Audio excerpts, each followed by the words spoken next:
Hey everybody, want to welcome you back to another podcast edition of The Printer and the Suit. I am the printer, obviously, and we got the suit, Mr. Kevin Abergel. Welcome. Thank you, Warren. How are you doing today? I'm always doing good. It's one day closer to the weekend. Amen. What could be bad? And we have a super duper special guest here. We have Brian Ruiz from Visual Edge IT. Welcome, Brian. Hello. Hello. How far away are you? Hello. So real quickly, Brian is a industry veteran, which is what we like. He had spent 23 years at Xerox, and in the year February 23, month and year, he jumped over to Visual Edge to start a new career. So Why don't you just fill us in a little bit about the jump? Yeah, Xerox was great, being in that environment, learning from a company and having that technology path. And, I saw the writing on the wall in regards to the shift of the whole industry, the change of, the account management, the structure, the strategy. And also, too, I saw the big shift in the technology, with a lot of companies coming really up in that, call it production segment of technology and the shift with inkjet printing and printing embellishments. So, what an opportunity came up. Visual Edge was growing and expanding production nationally. And, I saw an opportunity for me to come in and leverage the value proposition of Visual Edge and really expand the business and do something that, I'm personally passionate about, production printing. I would think that has to be really good, and that you saw something really, really good, because who leaves a company after putting 23 years into it to go try something, right? Yeah. So kudos to you for a jump like that. Yeah, thank you. Yeah, actually, I have a good question. So I hope it's a good question. You tell me if it's a good question. I'll let you know. Thank you, Warren. So Brian, if you are a printer, because I've worked as a manufacturer, I've also worked with distributors and dealers myself. And now that you're on both sides, you worked at Xerox for 23 years. Now you're in a distributor that has Xerox, as well as lots of other lines. If I'm a printer, why should I buy from like a dealer? What is the advantages in your eyes and your experience of 23, 24 years? What is the advantages of buying from like a dealer compared to buying directly from like the home office, the manufacturer? That is an excellent question, Kevin, and you took mine, so I will think of another one while he answers. Yeah, no, actually, that was the reason why I actually left. I saw the writing on the wall where the industry was changing, and you had a lot of clients trying to figure out all this technology. They're trying to figure out, okay, digital technology, and how do I move from offset to digital, and, what is digital communications, and you see all this stuff on the internet with printing embellishments and all different types of new applications, and people talking about transactional print, and direct mail was changing, with integration with digital. And so, what I think is a huge benefit is when you have a dealership, and specifically like Visual Edge, a mega dealership, they come in from what I would say a vendor neutral approach. Like here at Visual Edge, which was exciting for me to move over, they represent almost every manufacturer in the industry, from the printers, from the mail equipment, from finishing, from software. So, what's kind of nice is that we could help clients pick and choose the right solution based off what the goals of that client is, right? So if a goal of a client is, I need to hit this type of ROI, this type of productivity, and integrate this type of finishing, what a dealership does, it provides that flexibility to say, okay, is it Xerox? Is it Canon? Is it Sharp? Is it Kyocera? Because all the manufacturers manufacture great products, right? The industry is, it's kind of mature. Right. So they all have their niche of their products that work very well. And so it's kind of nice just to pick, okay, what's going to be the best product for that client. So you're basically saying you're not having to basically push a square peg in a round hole. You're able to pick the square peg for the square hole and basically adapt, because you're not just having one line of solutions to sell. Yeah, and that's it. And what's nice about that too is when you work with the dealership, they do have those flexibilities to move between manufacturers. Like we're just working with a client right now. We actually help them move from one contract structure from one vendor into another because it was a better solution for them because they were scaling up on their print. And then we were able to add the right finishing, the right software in a, call it, vendor neutral approach. So, we weren't just trying to say, okay, this is what we sell. Go ahead and, try to sell them that and make it fit, right? We listen to the client, ask them questions, and recommend the right solution. So, well, Warren, I have a question for you, bud. I mean, you've bought a lot of equipment in your days as a printer. How often did you buy from a manufacturer compared to buying from a dealer in your experience as a printer? So when I was doing it, I think there was more direct to dealer, especially in Canada, in my area. And I wanted to say that, I really like the idea of the mega dealer carrying the lines, as long as you guys do what you say you're going to do, and that you have great salespeople that are well educated.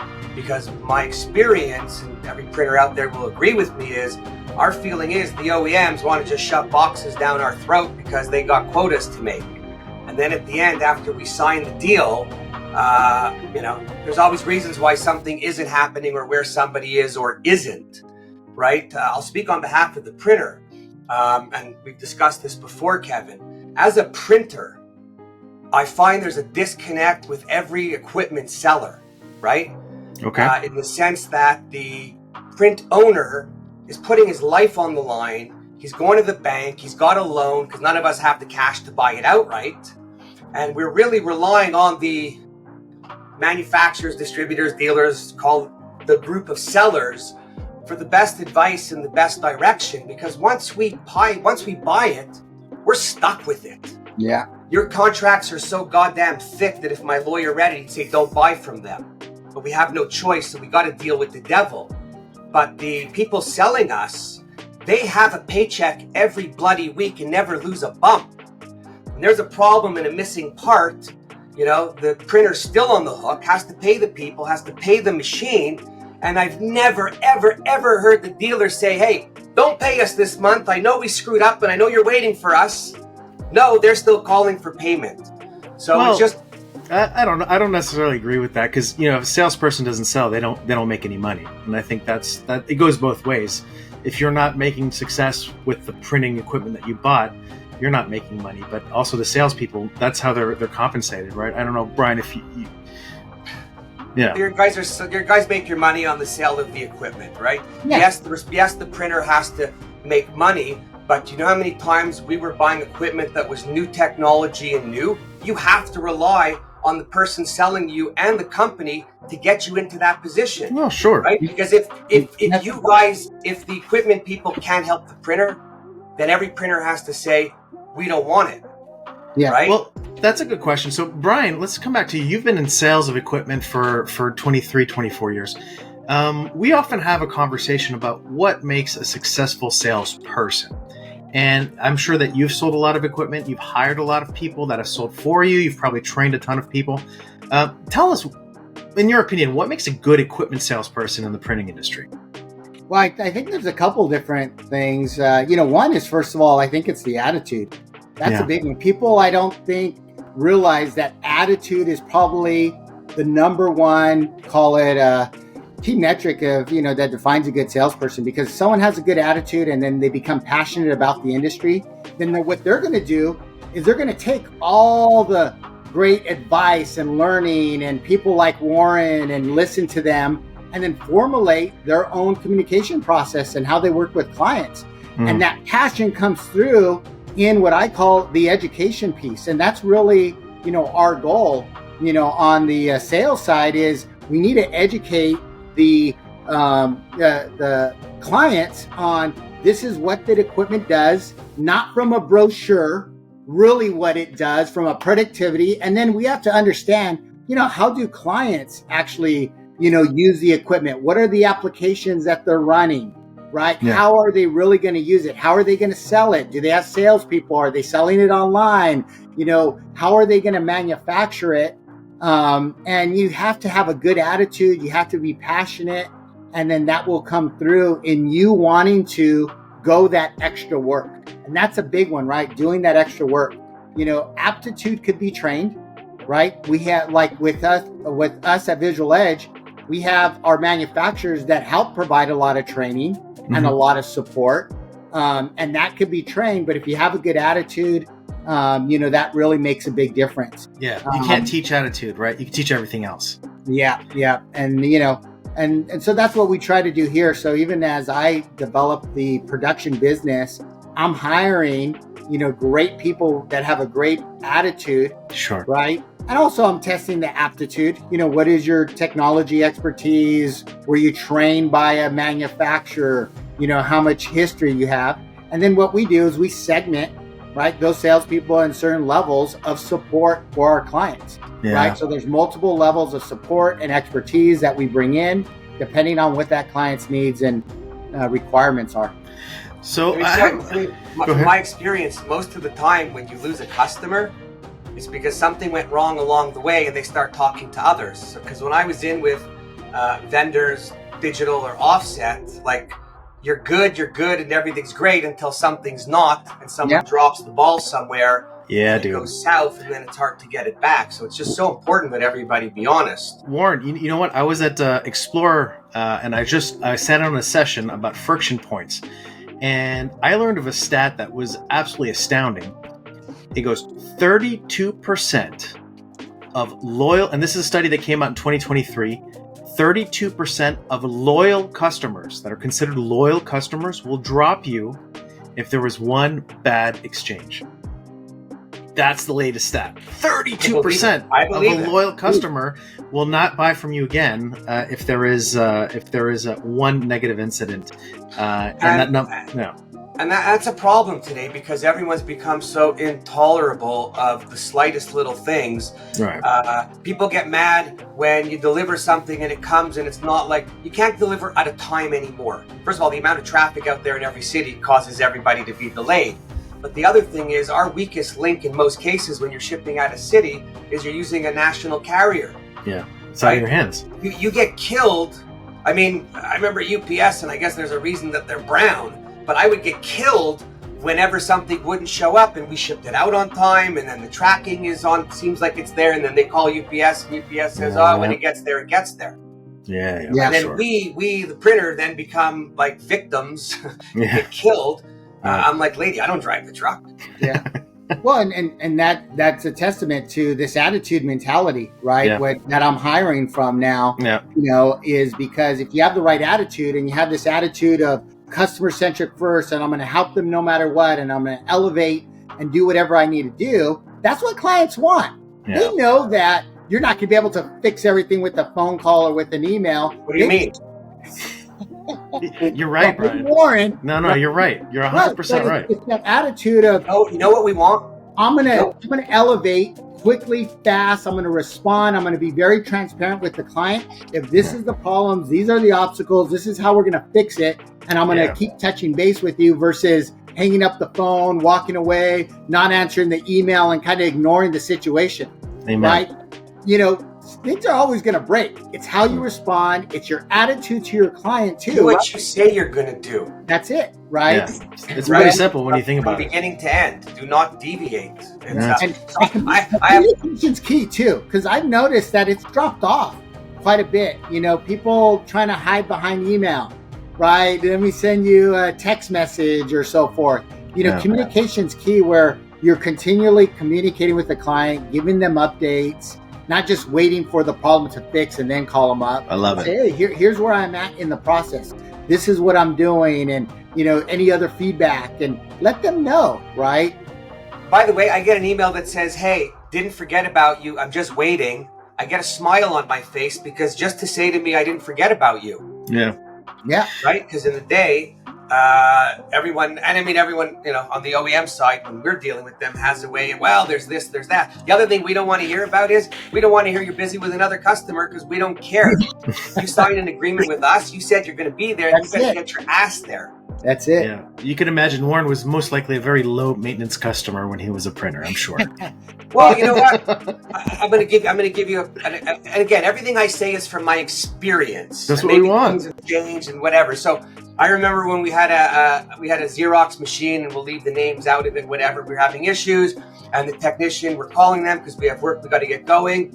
The technician is sitting in his car at 7:45 in my parking lot, and I'm losing my shit because we're there and we got a problem.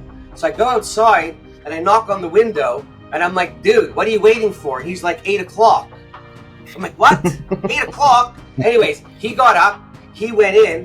When he went in, I happened to have one of those Denver boots that you put on the cars when you don't pay your parking tickets. Okay, maybe it was mine. I took it off and kept it.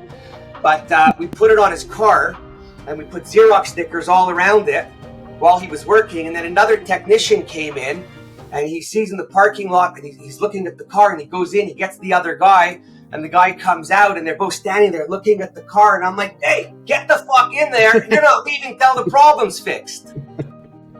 Right. And then when I met Ursula Burns, I said, hey, want to see how we get service from Xerox? And I showed her the picture and she was cracking up. Maybe that's why she's not there anymore.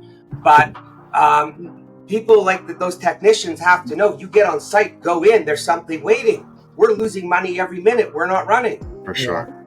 I think also, too, the other thing to bring up that is not only is it just the response of the problems, and I think that's where we kind of get focused. Okay, I have to respond to the problems really quickly. But one of the things I think in the industry, because I'm passionate about the industry. I love print. I love everything. I love print. Don't use my line. Hey. Well, you taught me. And okay, you can use my line. I'll send you a sweatshirt. And I'm going to give you a story here in a moment about you, Warren, many years ago. But, one of the things I think also, too, it's our responsibility. It's not just following up when the client has a problem and they need a service or some toner or some ink or whatever it is. But also, I think we've lost in our industry the passion to help our clients grow and expand with what's going on in the industry, new strategies, tactics, right? You think about it. You have Xerox, Canon, Konica, Kyocera, Sharp, Ricoh. You have all HP. You got all these manufacturers. They do all this great marketing and business development and new insights and strategies and tactics and different pricing methods. And I think our industry has lost the capacity to go in and share those ideas, those case studies, those resources, and it's focused just on selling. Let me sell you a piece of equipment. I'll wait for you when you place a service call, and then I'll respond. Right? I think the other aspect is there should be a really good. So this is my take. This is my take on that. The OEMs have never ever been any good at any of that shit. They put it together. They spend big money with agencies and big programs. There's nobody really to deliver it, but that's why you have like Tactful and the Print Whisper to help. And the reason is, right, it's like when you go buy a car and you buy the car, you don't go back to the guy selling you the car, ask him to teach you how to drive. I don't expect the manufacturers to be able to give me a business strategy because you're going to give every third person the same strategy because you're not there to be creative to give everyone what it takes and what it needs, nor can you afford it.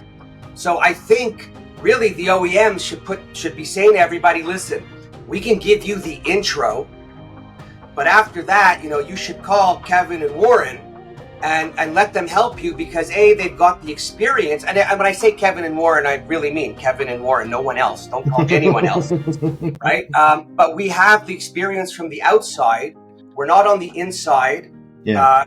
You guys, and when I say you, I don't mean just you, I mean all the OEM distributors, you don't get yourself into hot water after, because when you start doing that strategy and business thing and someone doesn't do something right or the expectation is not at the end what one wanted, it's back on you. You guys should be referring to people like me and Kevin only and take it off of you because the expectation just becomes too high on the print side of what's needed, and then you'll never recover. Yeah. So Brian, I have one question because when I was at MGI, I dealt with a lot of distributors who distributed my product. I did Europe, Middle East, Africa, South America, Asia. So I really spend a lot of time getting dealers to carry our products, recruiting them, training them, spending time with them on the field, showing them how to close a deal, the whole nine. But at the end of the day, I was always competing with every other product that distributor was carrying. And now that you're on the distributor side, like, in your opinion, how do the OEMs get the maximum amount of mind share for their products inside of a dealership? Like, what are some of the things that you've seen work really well? What are some things that, OEMs shouldn't do in order to get mind share inside of the distribution? Cash always works. Cash does, right, for salespeople, and but one of the things that I work. So you think about it, I was at Xerox, and then I became pretty much Xerox's largest client nationally, right? They're one of our big vendors that we sell coast to coast, and so what they've done very well, and some of the other vendors that we work with, today, like Konica and Canon and Sharp and Kyocera, which we represent all those brands. Did you leave anybody out there? Because I don't want anyone to feel there's actually their money's worth on the podcast. But a lot of them, what they've done is they realized that the model is shifting to these mega dealers, where they can provide a lot more flexible customer support. They have a lot more sales offices. We have over 70 sales offices coast to coast, right? And the manufacturers don't have offices anymore. They've been consolidating those things down. It seems like every couple of months they're consolidating, to less salespeople and less customer service. So what they started doing really well is dedicating a really good service model through those dealerships. And so providing sales training, product training, what's the escalation process for parts, supplies, if something happens, who to call. So as long as they keep on, helping train and provide the resources for like my salespeople and team, that's what we would want, right? To be out there, go out to my sales offices and meet with my team and say, this is the new technology and this is the benefits to the clients and here are the differences of the old technology. So arming the distributor sales team with as much information as possible so that they feel more knowledgeable about their product maybe than any other product. Because I know salespeople, if they get asked a question and they answer it wrong or they don't know how to answer it, they might feel a little embarrassed and might not want to bring it up in a future conversation with another printer, for example. So that was always one of my big question is, how do I get them to focus on my machines and not everybody else's machines? And I think that was the good way to answer it as well.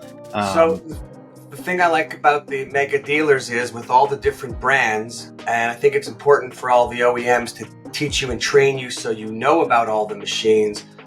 But once you know all of that, the most important thing after is that you're not affected by any incentive or anything that they're pushing, and that you make sure that the printer gets the machine that he could best perform with and not oversold. Today, a printer cannot build it and they will come. Today, the printer needs to be running when it comes in and have his place, because there's no prison. You can't take prisoners anymore, right? It's immediate. So if a guy doesn't need a fifth color and he really doesn't want it, he shouldn't be convinced to try it. Correct. Unless your contract says we'll put it in and take it out with no conversation. Yeah. Because I'm watching too many people, and I'm not naming names of anyone yet. I'll save it for the next show. But I have seen too many printers that are not big, that are smaller, that want to try new things and get sold like the whole elephant, when they should really just have the calf, and they could never catch up to that. Yeah. And well, it upsets me more than anything. Well, and I've seen it happen so many times, and it's, a lot of it's because, clients are working with the direct manufacturers, right? And then you have a direct manufacturer and they have two products. Those are their premier products. They spent millions of dollars developing and marketing strategy, but those products might only fit a small niche. So then you have their salespeople trying to sell those products to everyone, because they don't care. As long as you can sign a contract, I'll sell it to you. But that's not really what they need. And that's what really I liked when I came over to Visual Edge, is I could sell those big products from those manufacturers, those fancy, fast, beautiful. At least once to somebody. Right? I could sell it, but a client might want to get there. Well, let's go baby steps. Let's get you started. Let's build your volumes. Let's see how it works. Provide feedback. That's the right way to do it, Brian. As your volume increases, as the complexity of your jobs increase and finishing, then we could scale you up in a vendor neutral approach, right? I could move you to a different vendor if today, one vendor has a technology and it leaps the other, every couple of years, as you know, Warren, things change quite a bit in the industry. And so that's what really I saw the writing on the wall when I moved over to Visual Edge is I want that flexibility. I want to take the passion of what I've been doing all these years in print. And actually my passion was even before that. My dad, 40 years in the print industry and at the Times Mirror Press in downtown LA. So I didn't even know what the printing was. And my aunts and uncles and my brother all worked there. And I'm just now selling the technology. So I've been in it my whole life. And I want to take that passion and that flexibility. And, Visual Edge was a great leverage for me to, run it nationally and develop that mindset, develop that passion and that flexibility and that customer focused, type of mentality from a business development, and you said it, Warren, consultants, people like yourself, they're very important. They're actually a big part of our strategy. We actually have part of our strategy is the platform of working with third-party consultants to help us. Because the consultants have to have experience or ownership within the industry to know what the person they're talking to feels. When I would deal with consultants in the past that were never involved, never had a payroll, never had to be responsible or anything, I didn't have any interest because they didn't know my pains. Yeah. So it was like they were giving me stuff out of a textbook, right? But I'll tell you, this is what I figured out, because after I didn't have the company and I'm talking to a lot of OEMs and I'm talking to a lot of printers, I'm a printer. I will always be a printer. I will never jump ship. I cannot jump a ship no matter what I do. I want to protect the printer. But the OEMs don't really care for the printer. They just want to sell boxes. The printers don't really care for the OEMs. They need to buy the equipment to make money. It's a love-hate relationship that somehow both parties have to find that common ground. I disagree completely, Warren. Well, I mean, the people that I sold to, many of them are still friends of mine. I mean, it's. I think there's not friends. No. The underlying message is. I think the underlying message should be: look, if you're a business person and you've decided to go into the printing industry, there's gonna be some decisions that you're gonna have to make regarding where you want to scale, what kind of equipment you want to invest in, where you see the future going, and make those investments adequately. I think one of the big things that you're saying is, like, if the client's this big and he wants to buy the big machine, like, legally you can't tell him he's not allowed to buy that machine. You could tell him, hey, listen, maybe you smart smaller, but if he wants to buy that big machine, it's at the end of the day, as an owner, as an owner in any business, if you're making a decision, you have to be responsible for, I think, those decisions. So I think it cuts both ways. I think but when you say legally you can't tell them, you don't have to say don't buy it. You could show them on paper, this is the cost, this is the sales, this is what you need to do. It might not be a smart move. I'm telling you, Kevin, first of all, you're different because you were in the business. It was family business. You treated your customers like family. When you go to the companies with 1,000, 2,000, 5,000, 20,000 employees, nobody gives a shit. All they care about is protecting their job. And I'm not saying anything bad or disrespectful to anyone. Mm-hmm. I'm really not putting names because I don't mean it like that. But when you're in a corporation, you're only concerned about the ladder. Nobody does anything without someone else's signature. There's no entrepreneurship in those companies. That's the difference between, I follow rules, but when I'm dealing with customers too, I'll take them aside off the record and say to them, listen, my honest opinion is, and this is why. So you're talking from a structured thing, and that's okay. But remember, every print owner is an entrepreneur who puts his life on the line. That's the big difference between us and everyone else in the industry. And actually, that mentality, and I actually learned it quite a bit from you for a few years, Warren, with that mentality of looking at it from an entrepreneurial point of view. And, for me, I agree with you, right? There has to be a discussion with that ROI, right? So you have to have an ROI. And I think that's where our industry has lost. Like you said, the manufacturers are manufacturing products, but they're just saying, here's the piece of equipment, right? It's like, okay, what are the true metrics of how technology works? Then take their metrics and see if it makes financial. It's easy. It's a mathematical equation. Are you going to make money or lose money? And you don't want to buy equipment where, okay, I hope that in the future I'm going to make money because it sounds good. And if I could sell it at, a price point that I never sold before, I can make Brian, I think my point was we have to, I think, give enough respect to printers, say that they're business people and that they're smart enough to make the decisions, obviously to get the information from all the different vendors. But at the end of the day, they've been buying equipment for how many years? At the end of the day, the onus is on them to make the right decision. You can guide them as much as you want. You could show them the numbers. No, you could do the ROI, but at the end of the day, they're not dummies. They're business people. Well, then that's like saying the same thing to our print customers. And you know what? Our print customers don't know paper. They could read all they want about it. They're not going to know it. There has to be some. That's where the true partnership comes in, and that's where I'm saying there isn't a true partnership. If that's how you think, because you know what? Yeah, okay, I'll take ownership. No problem. You sold me the machine. Guess what? You're never going to make another sale to me again, and every person I talk to is not going to buy from you either. That's the way the world works. Yeah. Well, I mean, if the machine works and it does what we said it was going to do, if the specs are bang on, the service is good, and you can't make it work from a sales standpoint, that's not on the manufacturer. The manufacturer's job, in my opinion, is to manufacture a product that works, that is reliable, and that does what it says it's going to do. The printer's job is to look at everything that's out there and make the right decision. Say, that's what I need because that's where I want to take my business. And I think we have to be careful not to mix the two. It's not the OEM's job if you buy the wrong machine and you can't get that big contract that you thought you were going to get. Please. This one, and you know what I'm going to say. You had a person working for you who came to me to sell me an MGI machine and said to me, build it and they will come. Right, but what did you say?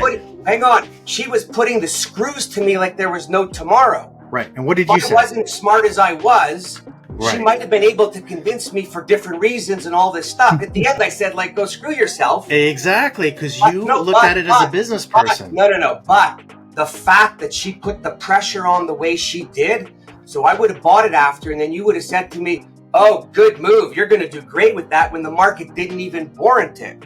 Yeah. So if I'm leading to you as a partner and you're setting me up for that, it's not going to be good. The other thing you said before, ROI, I'm going to tell you as a printer what makes me the sickest when people come in with ROIs. Don't take work off my other machine to put on yours to show me how much money I can make. God damn it. If I run 8 up on an offset press and I own the press and I've got 4 plates for $100, I'm keeping more cash on those 1,000 sheets in my place than if I went digital and gave the click out. So when you guys try to tell that to me, I want to take out the chainsaw and put you into little pieces. Well, also too, it'd be good to talk about ROI because ROIs are a lot different, right? There's ROIs from a salespeople, right? It's like what you're talking about, Warren. And then there's true ROIs, right? What's your total cost of manufacturing? What's your cash flow? How's the cash flow going to look with the lease, with everything else? Versus the equipment I already own and paid for, and I just have to pay for some consumables. Listen, I'm all for, I love buying. I used to buy the newest and the best and the biggest. I just want my print machine operator, whatever, partners to be real with me. And half the time you deal with a guy, girl, who's not even there when you want to go do another one in 2 years. Yeah. So think about that. Yeah. Right. Well, and that's a big one. And going back to what Kevin said and what you were discussing about that, I do feel that, the way that the industry is, we're not selling artificial intelligence and getting all these young people coming in that are smart, that want to sell print or be part of Not yet. Not yet. Not yet. But, it's kind of getting a little antiquated in the industry. And what's happening, what I see, and I'm talking to printers across the nation, 5 to 8 meetings a day, is that I do feel that the print industry needs guidance. There's a lot of printers that have no clue.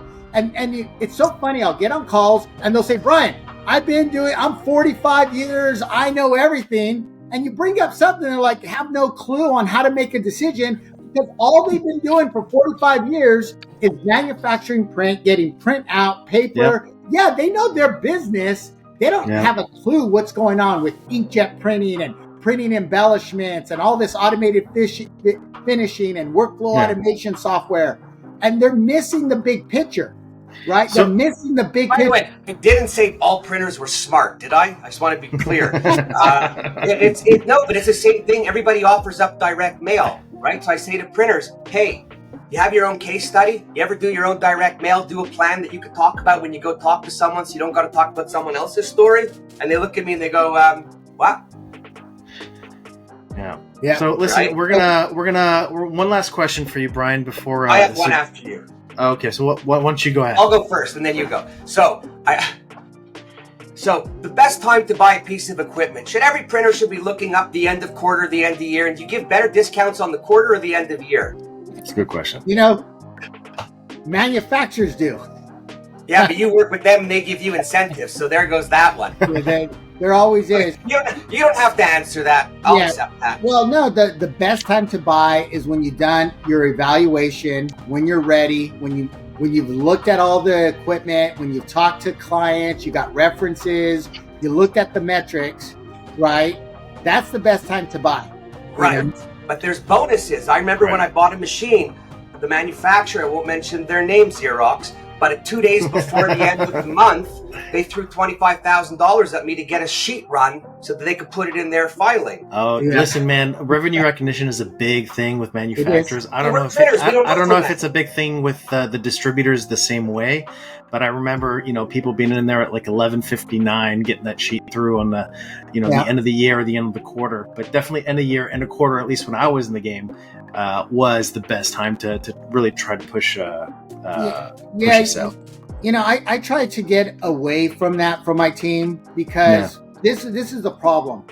It creates hostility within the sales environment, I right? agree. With the client, there's conflict. I've seen it many times. I've been part of it, right? I worked for Right. Xerox, Damn it. right? I was part of that.